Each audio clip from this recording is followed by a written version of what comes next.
हमारे बहन भाई जिनके सर से बाल उजड़ गए हैं, आज डॉक्टर साहब पूरे पाकिस्तान को चैलेंज देने वाले हैं कि स्पेशलाइजेशन है वो पेरिस से है। होता यह है कि जब हेयर फॉल स्टार्ट होता है अमूमन 16, 17, 18 साल से स्टार्ट होता है और दो कॉमन प्रॉब्लम्स होती हैं उस स्टेज में। हेयर फॉल होता है और सेकंड जो है वो डैंड्रफ होती है। 80 to 90% में हम हेयर ट्रांसप्लांट की जरूरत नहीं होती ऐसी एज में। हम उनका जो हेयर रेस्टोरेशन है without hair transplant with the help of stem cells वो हम कर सकते हैं। हेयर लॉस जो है if it is more than 100 hairs per day तो फिर आपको फौरन रब्ता करना चाहिए। हम उस स्टेज पे रोक सकते हैं with the help of oil, with the help of serum, with the help of tonic, with the help of vitamin. Sir ji इनकी जो एज है यूजुअली 35 के करीब है।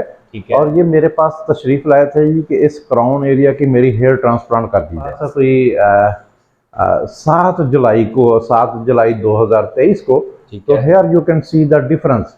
ये हम चेक कर लेते हैं। हाँ, ये इनका क्राउन एरिया है, ये इधर बिफोर है और ये आफ्टर है। आफ्टर का अगर देखेंगे तो ये रीग्रोथ स्टार्ट हो चुकी है जी। इसमें आपके चैनल के वसासों से जो भी आएगा अगर प्रॉपरली वो पॉइंट लेता है तो हम उसको आधा घंटा या 45 मिनट का स्लॉट देते हैं जिसमें वो आके हमसे डिस्कस करता है, अपनी कंडीशन बताता है।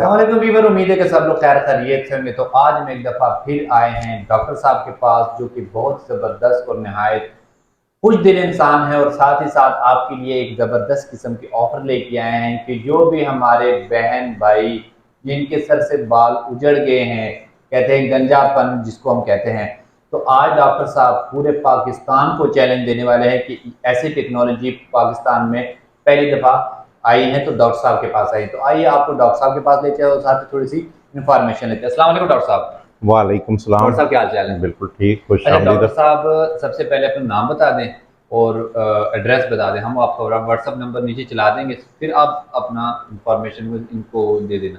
जी बहुत बहुत शुक्रिया जी। मेरा नाम डॉक्टर अहमद चौधरी है और मैं पिछले 23 साल से 23 ईयर से hair transplant, hair loss, hair thinning, hair fall को या हेयर रिलेटेड जो डिजीज़ है उसको डील कर रहा हूँ। ठीक है।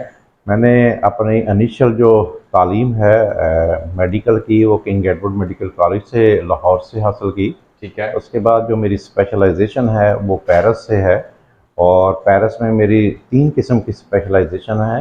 एक मेरी लेज़र सर्जरी में है, एक मेरी हेयर रेस्टोरेशन सर्जरी में है और तीसरी जो मेरी स्पेशलाइजेशन है वो एस्थेटिक मेडिसिन में है। तो ये आपने पेरिस से किया है? ये तीनों स्पेशलाइजेशन मैंने पेरिस से की हैं। फिर पिछले कोई अरसे से पहले मैं वहाँ पे असिस्टेंट प्रोफेसर रहा, फिर एसोसिएट प्रोफेसर रहा और पिछले 5 साल 10 साल से फिर पाकिस्तान में परमानेंटली प्रैक्टिस पे मैंने फोकस कर लिया। अच्छा, फोकस करके रखा। थोड़ा सा हमारे व्यूवर्स को ये बता दें कि आप कौन सी टेक्नोलॉजी लेके आए हैं जो पाकिस्तान में आपके पास सबसे पहले आई है? जी सर जी, इसमें ऐसा है कि वैसे तो शुरू में हेयर ट्रांसप्लांट भी जब मैं पाकिस्तान में स्टार्ट किया था तो आई वाज द फर्स्ट और सेकंड डॉक्टर इन पाकिस्तान जिसने हेयर ट्रांसप्लांट स्टार्ट किया था आज से 23 ईयर्स बैक। सही। फिर उसके बाद 2012 में न्यू टेक्नोलॉजी थी फॉलिकुलर यूनिट एक्सट्रैक्शन जिसको FUE कहते हैं, जिसमें सर के पीछे कोई कट या टांका नहीं लगाया जाता था, वो टेक्नोलॉजी इंट्रोड्यूस करवाई माशाल्लाह। और उसके बाद फिर DHI टेक्निक थी वो इंट्रोड्यूस करवाई। और अब जो लेटेस्ट है वो हमारा जो फोकस है बेशुमार ऐसे पेशेंट इन 23 ईयर्स में देखे जिनको हेयर ट्रांसप्लांट की ज़रूरत नहीं होती, वो बॉर्डर लाइन पे होते हैं या हेयर थिनिंग स्टार्ट होती है या हेयर फॉल स्टार्ट होती है या उनके हेयर रीग्रोथ हो सकते हैं। तो ऐसी सूरत में हमने एक्सोसोम और स्टेम सेल थेरेपी है वो पाकिस्तान में इंट्रोड्यूस करवाई हैं। ज़बरदस्त। और उसका ये होता है कि हम ट्रीटमेंट करते हैं, उससे पहले ट्रीटमेंट से पहले उनके सर की तस्वीर लेते हैं, फिर 30 डेज़ बाद 40 डेज़ बाद दोबारा फॉलोअप के लिए बुलाते हैं, फिर दोबारा तस्वीर लेते हैं उनके सर की और कंपेयर करते हैं कि जो एक ही ट्रीटमेंट है उसने कितना इम्प्रूव किया। कितना इम्प्रूव है। वीवर, मैंने थोड़े से डॉक्टर साहब के हवाले से ना कुछ सवाल तैयार किए हैं, कुछ स्टडी की है, तो उसी हवाले से मैंने कुछ आप डॉक्टर साहब से कुछ सवाल वगैरह पूछने हैं जी। जी मोस्ट वेलकम। अच्छा डॉक्टर साहब, पहला सवाल तो मेरा ये है कि 16 से 25 साल की उम्र में जो जिनको ये मसाइल आते हैं उनके बारे में आप क्या कहेंगे? जी अमूमन होता यह है कि जब हेयर फॉल स्टार्ट होता है अमूमन 16, 17, 18 साल से स्टार्ट होता है और दो कॉमन प्रॉब्लम्स होती हैं उस स्टेज में। वन इज हेयर फॉल होता है और सेकंड जो है वो डैंड्रफ होती है। अच्छा। तो ये दोनों ही चीज़ें अगर इनिशियल स्टेज पे दिखा दी जाए, कंसल्ट कर लिया जाए, तो वो ना सिर्फ कंट्रोल की जा सकती हैं बल्कि लॉन्ग टर्म बेसिस पे उसका फ़ायदा भी होता है कि आप हेयर थिनिंग की तरफ नहीं जाते और बाल्डनेस की तरफ नहीं जाते। तो hair fall now it is a controllable, और जो डैंड्रफ है वो भी, उसको भी कंट्रोल किया जाता है। अच्छा, डैंड्रफ का कोई परमानेंट सोल्यूशन नहीं है, उसको कंट्रोल ही करना होता है, जैसे डायबिटीज़ को कंट्रोल करते हैं विद द सही help of shampoo, with the help of medicine. सही, ज़बरदस्त हो गया। इसी तरह में थोड़ा सा उम्र को अगर हम बढ़ा दें, 25 से 35 की उम्र के मसाइल के बारे में। ये अमूमन होता यह है कि जब 23 ईयर्स ऑफ एज होती है, 24 या 25, तो ना सिर्फ हेयर फॉल पहले स्टार्ट हो चुका होता है बल्कि थिनिंग भी हो जाती है, ठीक है। और कुछ केसेस में बाल्डनेस विजिबल हो जाती है।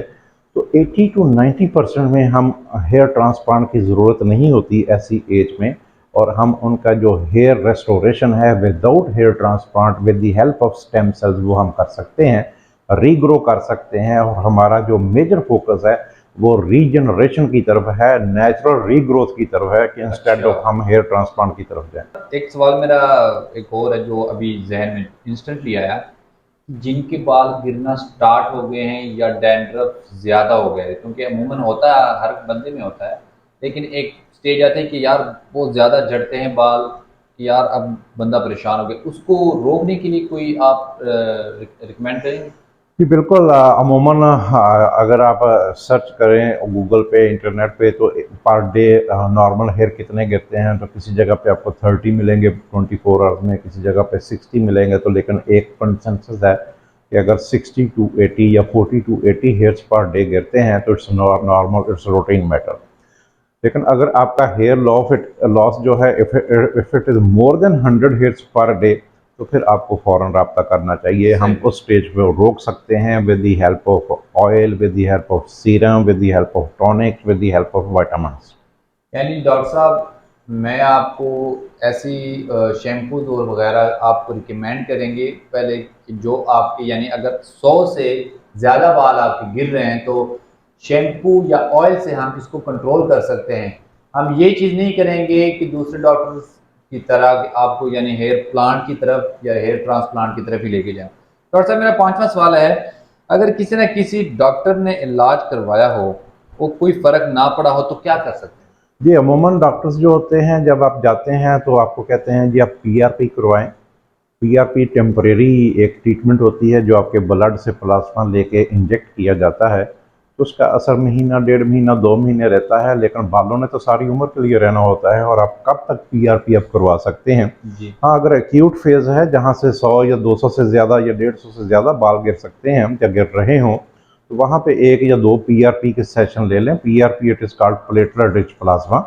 अदरवाइज पीआरपी कोई इसका सोल्यूशन नहीं है। इसका सोल्यूशन जो होता है वो हम आपको कहते हैं कि घर में ही आपने करना होता है। हम मेडिसिन सजेस्ट कर देते हैं जिसके कुछ साइड इफेक्ट ना हो, जो लॉन्ग टर्म बेसिस पे चलती रहे। आप तेल की तरह मसाज करते रहें, मालिश करते रहें, हफ्ते में 1 दफ़ा, 2 दफ़ा या 3 दफ़ा, और आपके हेयर फॉल जो है, जो अमूमन देखा गया है 8 से 15 दिन में हेयर फॉल कंट्रोल होना शुरू हो शुरू जाता हो है। जाता है। डॉक्टर साहब, एक और सवाल है मेरा कि अगर ये जो अदवायात हैं, उनके साइड इफ़ेक्ट के बारे में आप कुछ। जी, अमूमन जब हेयर फॉल हो रहा होता है तो आप डॉक्टर से जब कंसल्ट करते हैं तो 2 मेडिसिन ऐसी होती हैं जो यूजुअली डॉक्टर प्रिस्क्राइब करते हैं। वन जो है लोशन होता है, स्प्रे होता है, it is it's generic name, it is called minoxidil. Minoxidil. उसका साइड इफ़ेक्ट ये होता है, बाज़ अगर वो एलर्जी दे देती है, इचिंग दे देती है। शुरू में जब आप लगाते हैं तो बाल ज़्यादा गिरना शुरू हो जाते हैं, और जब कभी आप ज़िंदगी में उसको फ़ैसला करते हैं कि मैंने छोड़ना है, उकता गया हूँ, तो जो बाल उसकी वजह से रुके हुए होते हैं वो 8, 10, 15 दिन के अंदर अंदर सारे शेड हो जाते हैं और आप एक बाल्डनेस की तरफ बढ़ जाते हैं। ये ज़बरदस्त। उसका पहला साइड इफ़ेक्ट है। ठीक एक है। दूसरी साइड गोली होती है जो खाने के लिए देते हैं, और उसका साइड इफ़ेक्ट ये होता है कि वो मेल में सेक्सुअल डिज़ायर कम कर देती है आपका। उसके अलावा स्पर्म काउंट कम कर देती है, और उसके अलावा सुसाइडल टेंडेंसी उसके अंदर होता है। तो मैं इन दोनों प्रोडक्ट्स के ख़िलाफ़ हूँ।